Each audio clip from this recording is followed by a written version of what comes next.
Ladies and gentlemen, good day and welcome to Nippon Life India Asset Management Limited Q3 FY2024 earnings conference call hosted by ICICI Securities.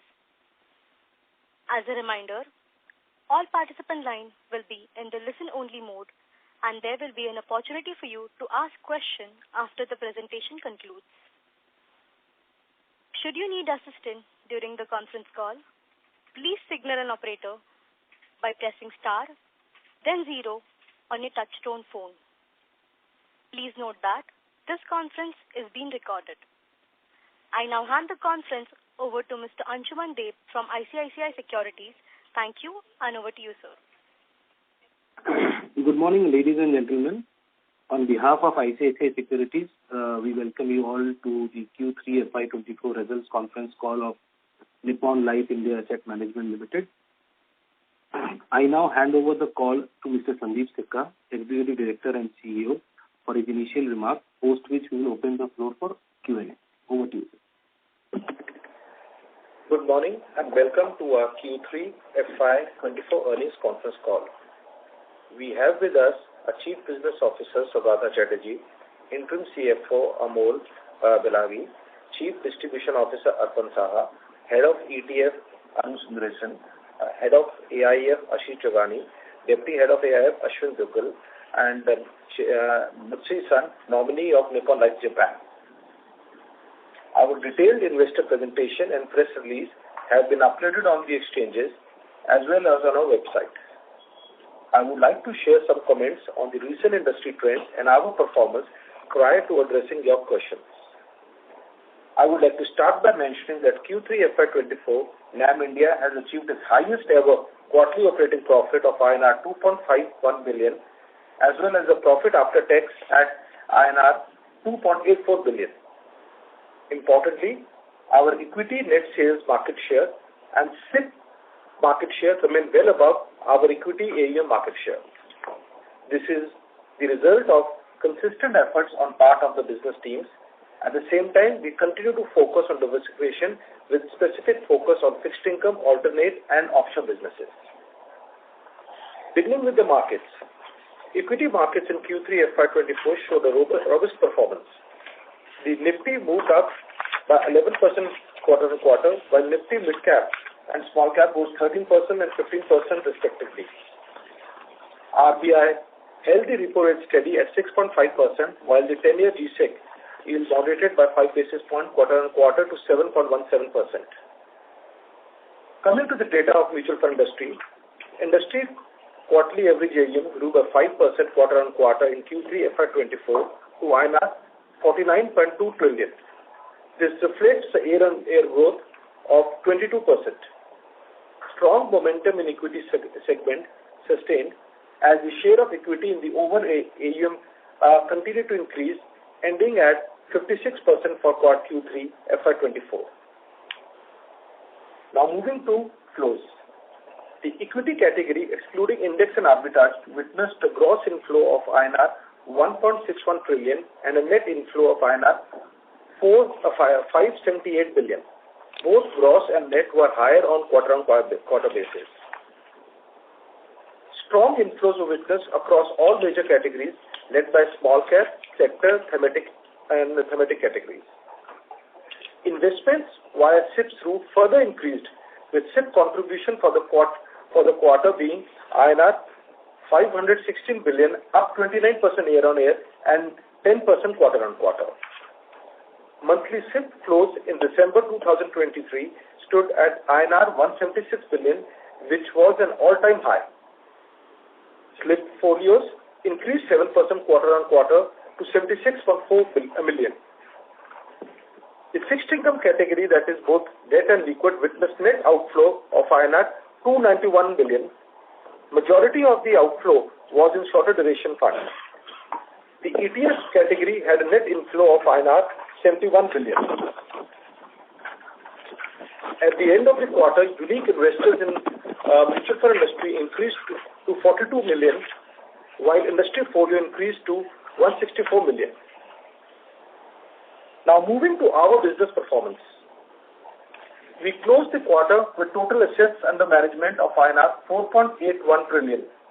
This includes mutual funds, managed accounts, and offshore funds. Our mutual fund quarterly average AUM grew 8% quarter-on-quarter and 29% year-on-year to reach INR 3.78 trillion.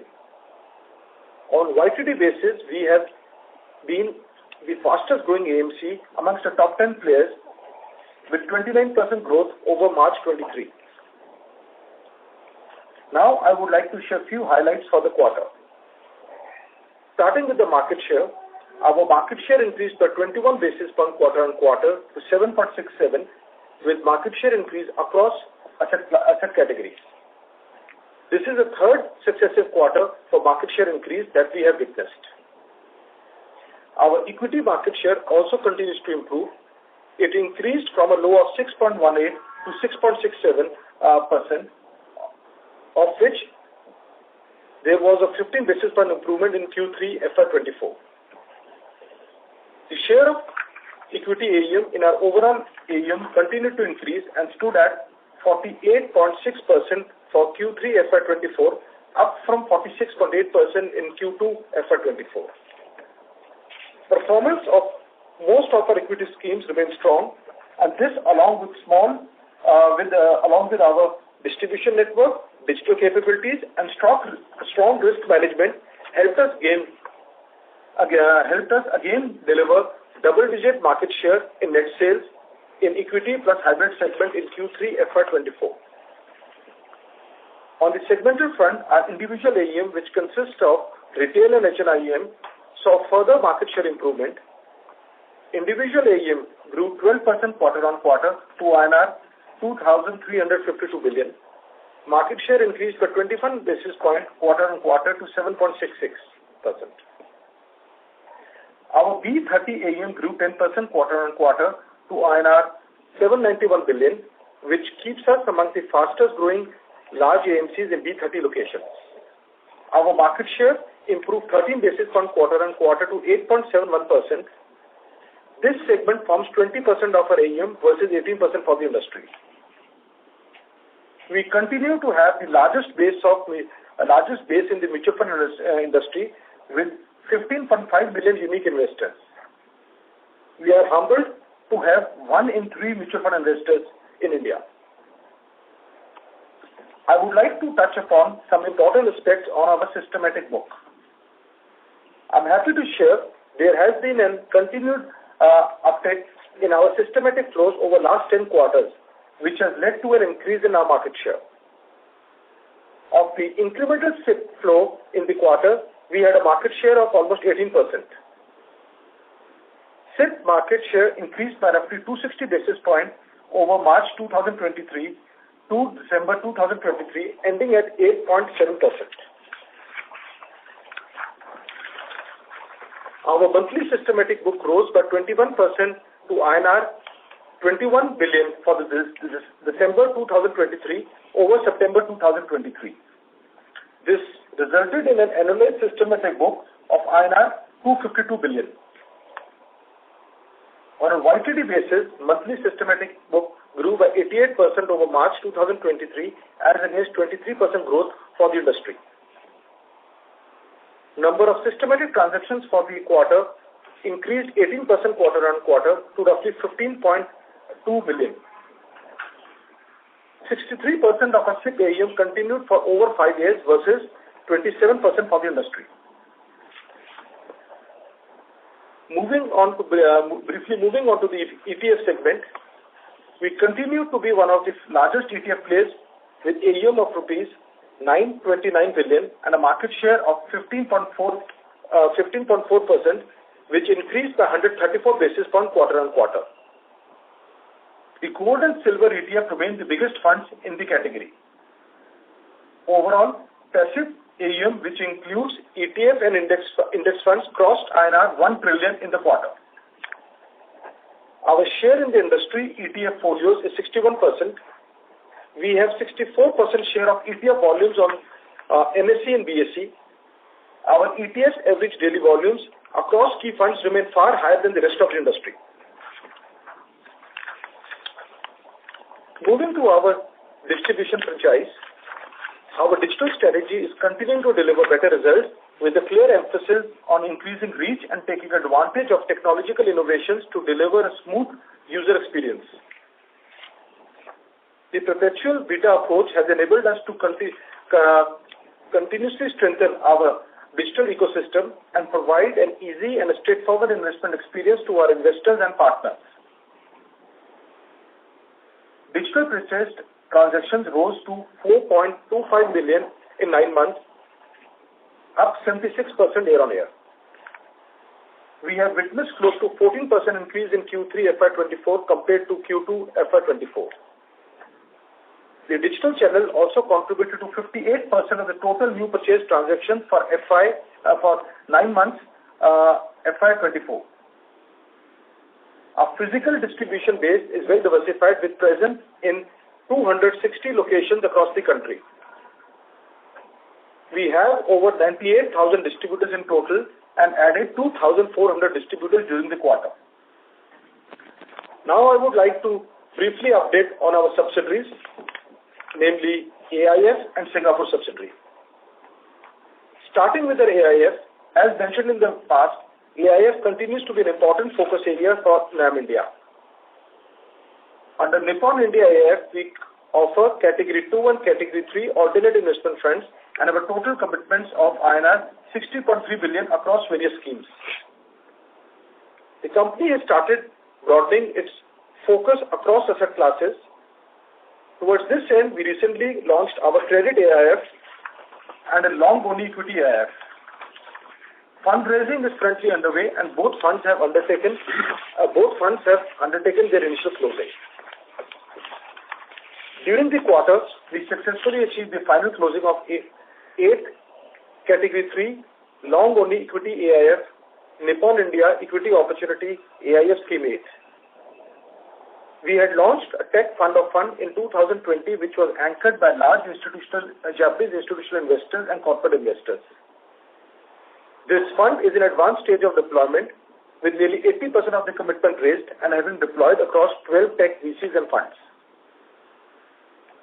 On the offshore front, we have witnessed decent inflows in the quarter from various geographies, and we are positive that this trend will continue in future. We will remain focused on fundraising from international markets and looking at business opportunities with subsidiaries, associates, and larger network of Nippon Life Group. Nippon Life Japan also remains committed in supporting NAM India's offshore operations. We continue to see interest for India from conventional markets like Europe, Middle East, Japan, and from unconventional markets in LATAM, Thailand, and Korea. Now, on to our financial performance. For Q3 FY24, revenue stood at INR 4.23 billion, up 20% year-on-year and 7% quarter-on-quarter. Other income stood at INR 1.07 billion, up 73% year-on-year and 37% quarter-on-quarter. Operating profits stood at INR 2.51 billion, up 23% year-on-year and 8% quarter-on-quarter. Profit after tax stood at INR 2.84, an increase of 39% year-on-year and 16% quarter-on-quarter. As an end my speech, I would like to also highlight, in line with the philosophy of the company in promoting internal talent, Arun Sundaresan, who has been with the company for 20 years, has been promoted and to take charge of head of ETF, and Amol Bilagi, who has been with the company for 10 years, takes charge of interim CFO. With this, I would like to conclude my remarks and open the floor for questions. Thank you. Thank you very much. We will now begin the question and answer session. Anyone who wishes to ask a question may press star and 1 on their touchtone telephone. If you wish to remove yourself from question queue, you may press star and 2. Participants are requested to use handsets while asking a question. Ladies and gentlemen, we will wait for a moment while the question queue assembles. The first question is from the line of Swarnabh Mukherjee from B&K Securities. Please go ahead. Hi, sir. Good morning. Thank you for the opportunity and congrats on a good set of numbers. So my first question was on the yield side. So the yield dilution that we are seeing this quarter, first on the standalone business, if you could highlight what resulted in that, because it looks slightly more sharper considering the fact that I understand maybe there has been some fund size increases which could have resulted in lower realizations in those schemes. But the equity mix have also moved significantly. So if you could maybe break down the impacts granularly across these heads which have been the major factors for dilution. So that is the first one, and on that also at the consolidated level, the dilution looks slightly more. So so I just wanted to understand that in our other subsidiaries, apart from the mutual fund business, has there been any kind of impact on the yields or some capital we have received on which we are not earning? If you can throw some light on these two factors. I have a couple of more questions, maybe I'll ask them after this. So I'll request Amol to take this question, please. Yeah. Thanks, Sandeep. So on a blended basis, I think there has been a decline in mutual fund yield to around 0.4 basis point quarter on quarter. Again, this is in line with our stated, what we have said in the past, that we could see a 2 to 3 point basis yield compression on a yearly basis. Okay, and this is mainly due to the increase in the size of the equity AUM. Again, this is because of telescopic pricing formula of the SEBI defined slabs. And again, this is also due to the increase in the share of new assets, which comes at a higher cost of acquisition compared to the older assets. So if you look at it, our net sales in equity, excluding index and arbitrage for 9 months, is almost 2.2x the net sales for the entire last year. And if you do analyze it, so basically it is 4 times of the last financial year. So that is the main reason why there has been an increase in yield. Apart from that, I think on other asset classes, I think there has not been any consolidation of the yields. Only in equity we have seen a marginal decline in yields, and so the yields would be, the equity yields would be in the range of mid-60s as of now, and on the debt continue to have around 25 to 28 basis point of yields. On liquid, we continue to have 10 to 12 basis points of yield, and on ETF, we continue to earn 50 to 20 basis points of yield. Right. So this you are saying on a stock basis, this yield? Yeah. So would it be fair to assume that the flow yields would be lower than this on the equity side? It could be a little, not major. So just to add, I think if you exclude the ETF segment, actually the blended is actually increased quarter on quarter. Okay. Understood. I also wanted to, on the ETF side, I just wanted to understand, you have given that December quarterly average AUM of ETF is around 93,000 crores. So out of that, how much is the EPFO assets, if you could highlight? I think the EPF assets have just started recently in July, so they would not be a very big number. Understood. So would it be somewhere, sir, in the range of maybe around say close to 4,000 crores or something? Would that be a fair estimate? Again, I think we'll not be able to give the exact numbers because of the confidentiality.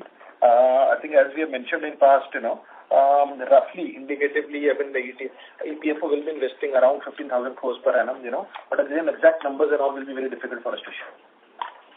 Okay. Understood, sir. Also, if you could give some color on how to read the employee expense increase that we have seen in this quarter. I think employee expense, overall cost remains in the same. Whatever increase is an increase in provision because of the provision that has been created for PLI, because the alignment of interest as the company profits go up. I think the PLI will also go up. So it's just in line with that. So there is no incremental additional cost or additional, hike. This is a provision for the PLI which has been created.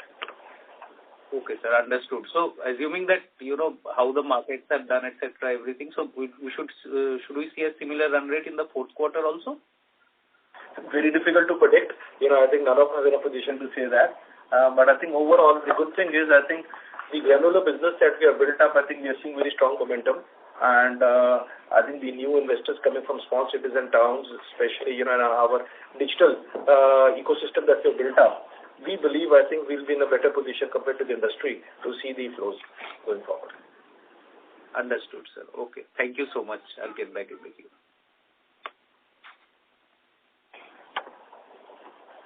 Thank you. The next question is from the line of Prayesh Jain from Motilal Oswal. Please go ahead. Yeah, hi. Sir, firstly on the yield bit again, so you have been maintaining this 2-3 basis point fall, which is likely to continue. How long should we expect this, or at what level do we see this kind of coming down to, something like a, 1 basis point kind of a fall? Because, the transition from old assets to new assets, I would have assumed that it would have very less impact now, given that, it's been there for some time. So, or we are still above, what level we would be with respect to old assets versus new assets, if some directional number you can share out here. I think in line with our approach of being conservative, I think we'll say, I think this can continue for 3 to 4 years more. Can this come to when? Let it be then a positive surprise for everybody. I think we like to be conservative and give a guidance that this can continue for 2 to 3 years, 3 to 4 years more.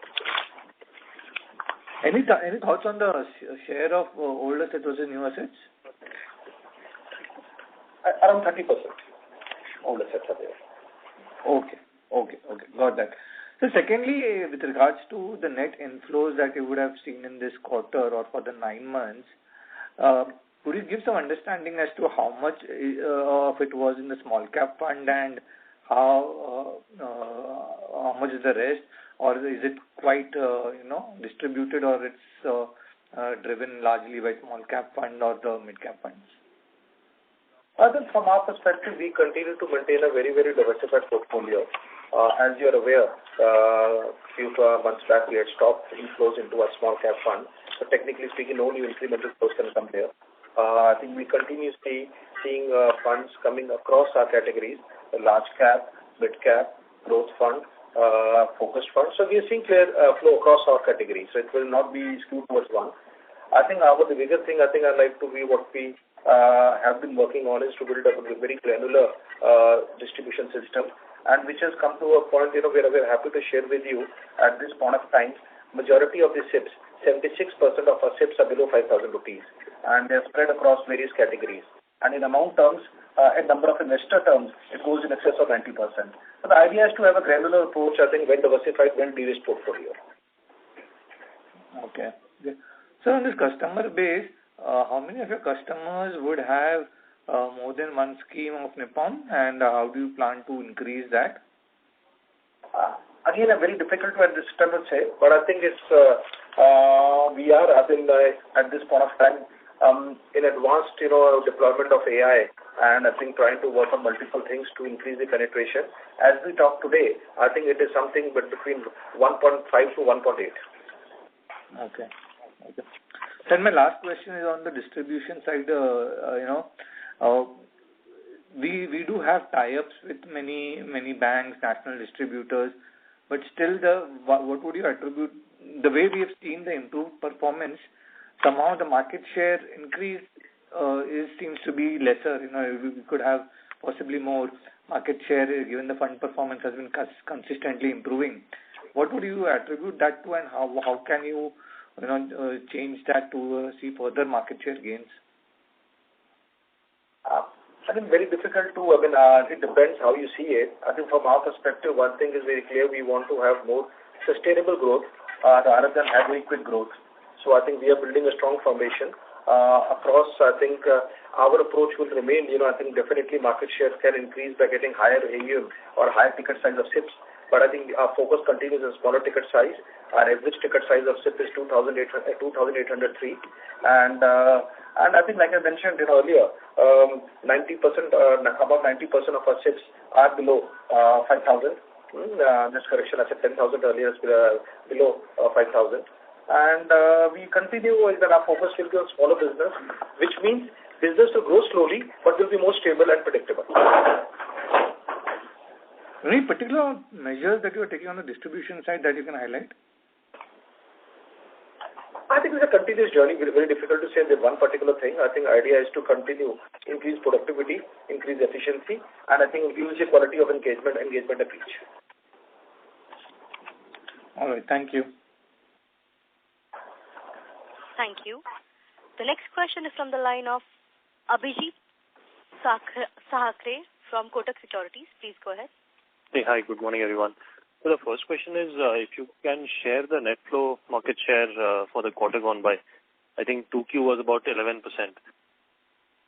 And of course, Chetty to take this question. Yeah, hi.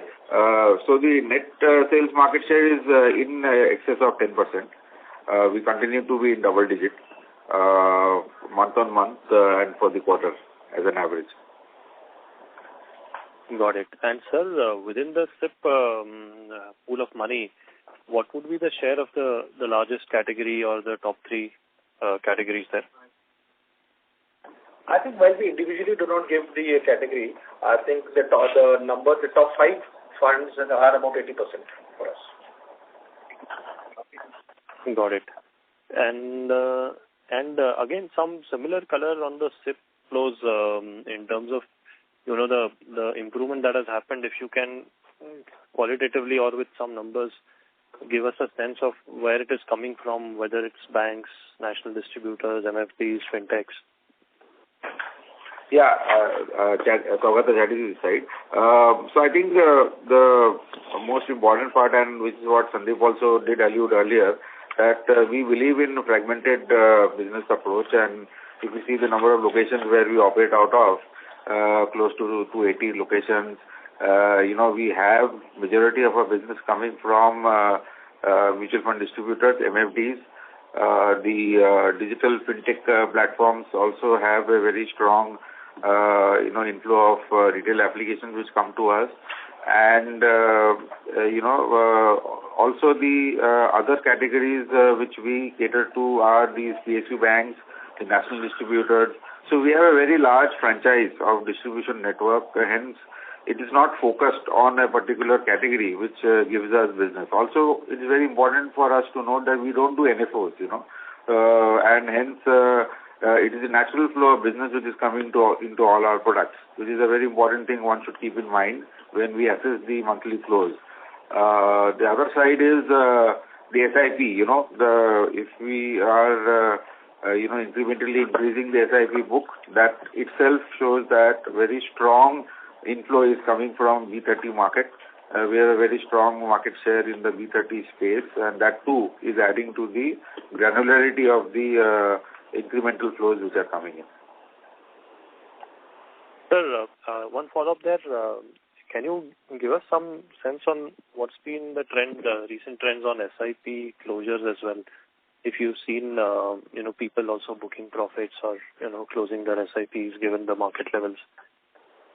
Yeah, so industry data, of course, AMP does publish that data, which, one can refer to. But in our case, the net accretion of SIPs every month is much better than the industry data. We have about 30 to 35% of the SIPs, are closing. So we have a 70% net retention in the monthly SIPs which come to us, which is much better. This is on amount basis? 70% retention? In the count. In the count, okay. All right. And the last one data question is, do you have the closing equity AUM handy if possible? I think maybe I'll share with you offline after this. Got it. Thanks a lot. Just to this question on SIP, just one thing. I think as I mentioned earlier, the smaller the ticket size, I think we have seen it is always more sticky. And that is the reason 63% of our SIP AUM has continued for 5 years compared to the industry of 27%. I just thought that I mentioned earlier, but I think it will give you a little color. And also one small correction from my side, I had mentioned the total number of SIPs below 10,000 rupees is 75%. I think I mentioned earlier, by value. I think I just corrected on the number that given earlier.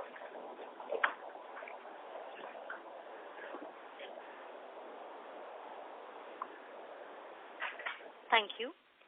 The next question is from the line of Lalit Deo from Equirus Securities. Please go ahead.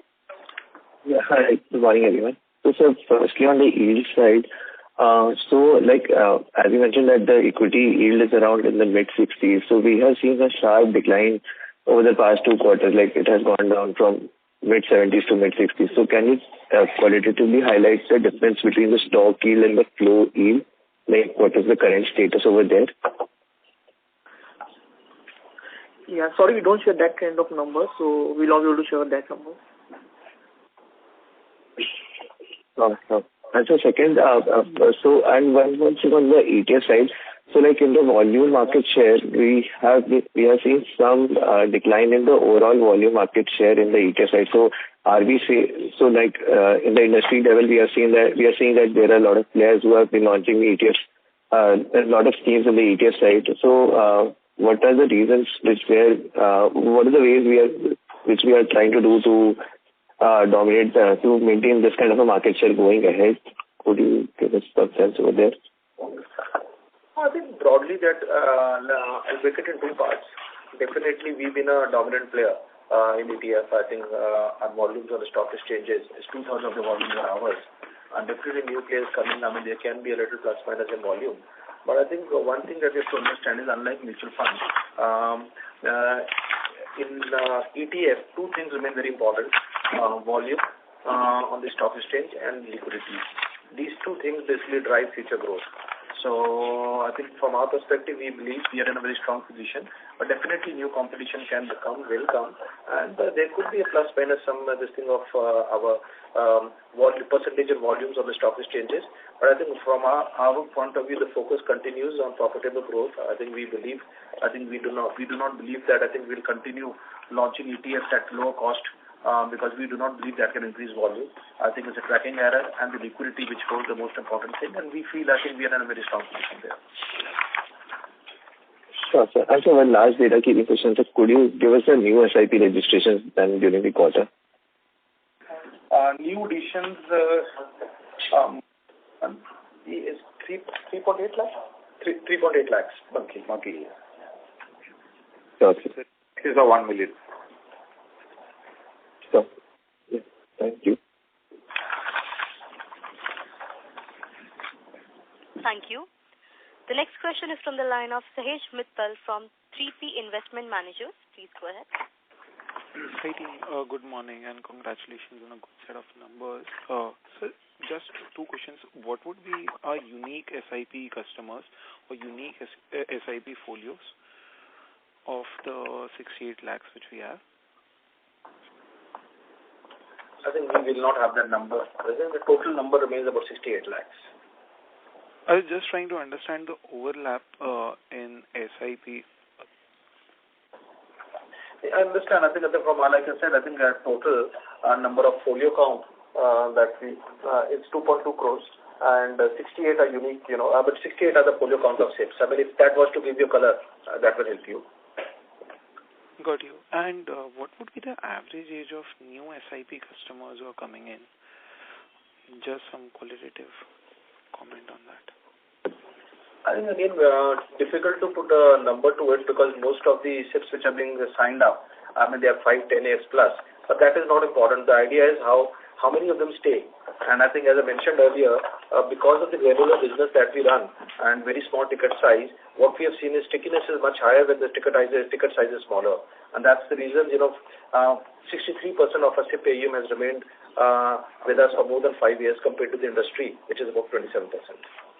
No, sir, I understand. The reason I'm asking this question is because the kind of frenzy which we are seeing in the market right now, and given that the young millennial crowd moving to direct equities, so what would be the average age of new SIP customers? Is it that the new millennial customers are also coming to mutual funds via the SIP route, or is it only the customers of over 35 years of age? Well, I think it's a mix-up, and we have seen a very positive trend. New investors, also young investors, are also coming through SIPs. I think I would say SIP is becoming across the industry a preferred route of investment rather than lump sum. Got you. Thanks. Thank you. The next question is from the line of Viraj Sanghvi from Banyan Tree Advisors. Please go ahead. Hello, am I audible? Yeah. Please go ahead, Viraj. Yes. So I wanted to understand the mix of equity and debt in our investment book and investment versus cash balance in the investment book, that is stock fund. Sure. I think I'll request Amol to take this question, Viraj. Yeah. So in terms of equity, probably would be 10% of our net worth would be invested in the equity, and that is more because of the seed capital requirements that we have invested in the equity schemes. Otherwise, mostly it is in the debt schemes only. This is 10% of your net worth? Yeah.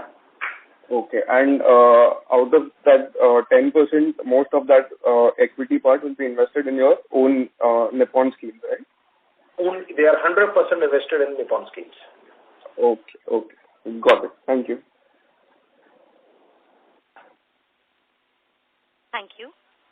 The next question is from the line of Parth Agarwal from Bastion Research. Please go ahead.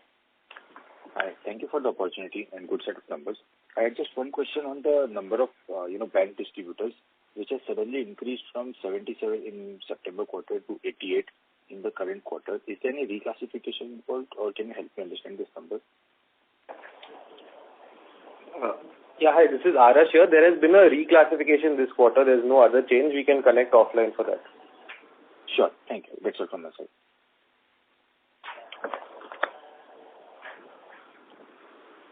Thank you. The next question is from the line of Arushi Shah from Sushil Financial Services. Please go ahead. Hello. Am I audible? Yes, ma'am. Yeah.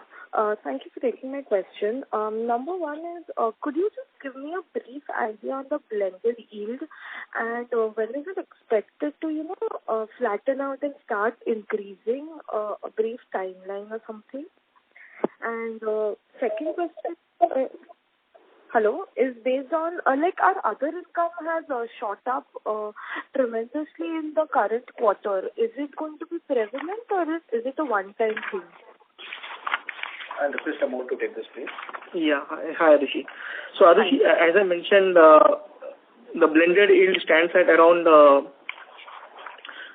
41 basis point. Okay, 40 basis points. And this is mainly due to, as we have maintained, that we will see 2 to 3 basis point compression every year. So, said that we have seen disproportionate higher net sales compared to the industry peers, and as per the telescopic pricing formula, this is impacting our equity yields. Okay. And also would like to mention that the new assets coming at a higher cost of acquisition versus the old asset is also impacting, has some impact on the yields as well. However, just would like to add that we have rationalized distribution cost in one of our flagship schemes in December, in line with the lower TER given the increase in size. We will continue evaluating opportunity for similar rationalization in other flagship schemes to stem the flow of compression of equity yields. Okay. So, as of now, we still expect certain compression for next foreseeable future, right? Yeah, as we have maintained in the past, at least for the next 3 to 4 years, we will see compression in the overall blended yield going forward. Yeah. Okay, and and how would that impact our margins per se? So again, it will be difficult to predict because it all depends on the flows on which category of money which come into which category of schemes and everything. So it's very difficult to predict. But as I mentioned, we are working on various initiatives which to arrest the decline in yield. Okay. So could you just address the other income, which is it is about 107 crores this quarter, and our run rate has been quite less comparatively in previous quarters. So is it going to be prevalent or how is it going to be? So again, the other income is mainly due to the mark-to-market movement. So as I mentioned, so we have our investments across the mutual fund schemes. So depending on the capital market performance, because of the mark-to-market, the income keeps on fluctuating. So again, this quarter, since the market has been very good, that is why there is a boost in the other income. But again, it all depends on how the market goes, and it could be fluctuating in the future as well.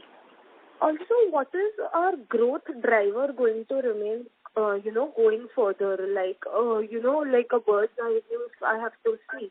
So, what is our growth driver going to remain, and what would be a weakness which would really restrain us from the same?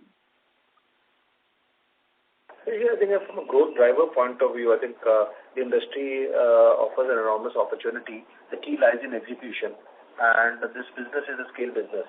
I think as we continue, I think from our perspective, as we today, the fact our biggest strength is retail, our biggest strength is small ticket size, and all these things, I think as we go ahead, as we move, as a country move from a 3 trillion to a 5 trillion or 7 trillion, as the per capita income goes up, I think more money will be coming into savings, and we believe we have a very strong platform that we have created, and we will continue gaining as the country grows and mutual funds become the preferred mode of investment. Okay. And any, weakness which we see which would restrain us from capitalizing on these opportunities?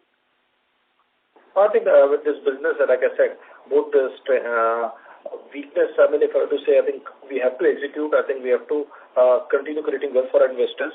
I think that is, and I think, and continue working with a very strong risk management framework. I mean, these are the things we have to focus on. I won't call them weakness. As we go forward, I mean, there has to be a very strong focus on risk management, because I think ultimately the investors are trusting us with their money, and I think we need to continue creating wealth for them. Correct. Thank you so much and good luck. Thank you. Thank you. A reminder to all participants, you may press star and 1 to ask questions. The next question is from the line of Sanjay Kumar from iThought Financial Consulting. Please go ahead. Hi, sir. First question, within equity, can you give the growth in AEM net of mid and small cap? Just trying to understand how much of the growth is market-driven.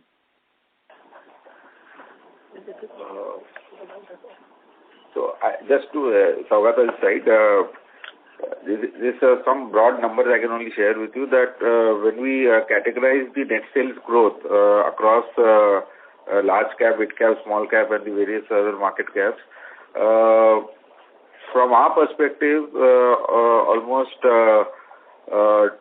currently, as we speak, about 25% is coming from the large cap category, and that is growing for us, for the last 6 months, which clearly shows that we have also de-risked our flows across the asset classes, and remaining categories obviously get the remaining 75% of flows.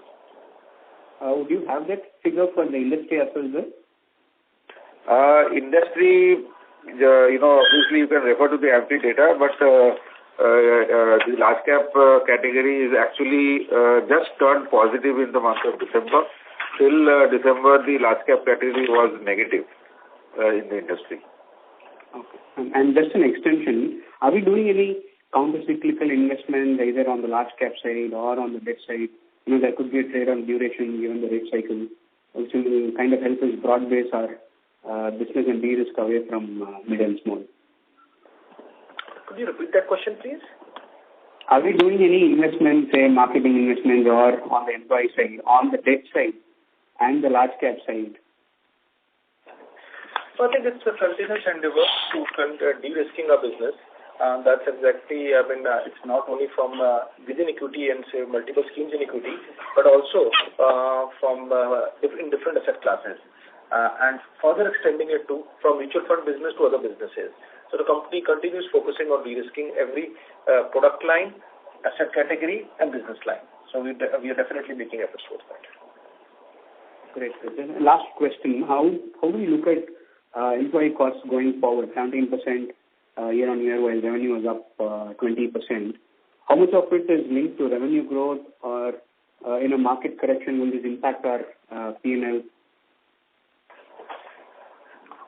I think broadly from our perspective, we don't see any substantial change in our employee cost. There could always be, whatever, I think the PLI is the only variable thing which is in line with depending on the profits, because that's a percentage of the profits, typically. And over and above that, we, as and when I think ESOPs are issued, because that is important for alignment of interest for employees and also for the stability of the team. I mean, that will be an expense that can come. But broadly, we do not expect any major change. Okay. Thank you, sir, and all the best. And also just to add to this, even if we were to further expand our teams in more branches in smaller cities and towns, the incremental cost is not going to be much. Thank you. The next question is from the line of Lester Poon from Pedder Street Investment Management Limited. Please go ahead. I have one question. I read that your market share have been increasing in the past few quarters. Is that quite influenced by the investment performance of your mutual funds? It is, hi Lester. I think it is always a mix of multiple things. Investment performance has to be there. I think after that it's about execution, reaching out, distribution, digital, multiple things put together. But needless to say, I think in this industry, performance is the starting point. I see. And for your yield, I understand because of the total expenses ratio, the equity side, when the weighting has gone up, you face some compression. But at the same time, there's a big difference in the yield between equity fund and the other, fixed income fund. So the improvement in mix should have helped your yield. That's why I do not fully understand why the higher equity weighting in your portfolio should necessarily lead to a yield compression. Yeah, hi Lester. So as per the SEBI formula for TER, basic telescopic pricing, so as the equity AUM grows up, the ability to charge TER goes down, and that impacts the overall equity yield. So even though the proportion of equity goes up, but because of this SEBI pricing formula, the overall blended yields comes down, and hence you have seen the marginal decline in the yields for the quarter. Okay, I see. So the marginal increase in the inflow cannot offset the decline of the overall portfolio, the compression of the overall compression. Is that what you mean? It will not have so much impact because the new money comes in at the latest rates and the cost equations are higher. So probably when you look at the overall blended, it will not have a major impact. I see. Okay, that's all my questions. Thank you very much. Thank you. As there are no further questions from the participants, I now hand the conference over to management for closing comments.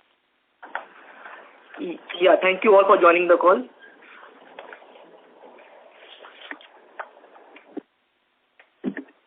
On behalf of ICICI Securities, that concludes this conference. Thank you for joining us, and you may now disconnect your lines.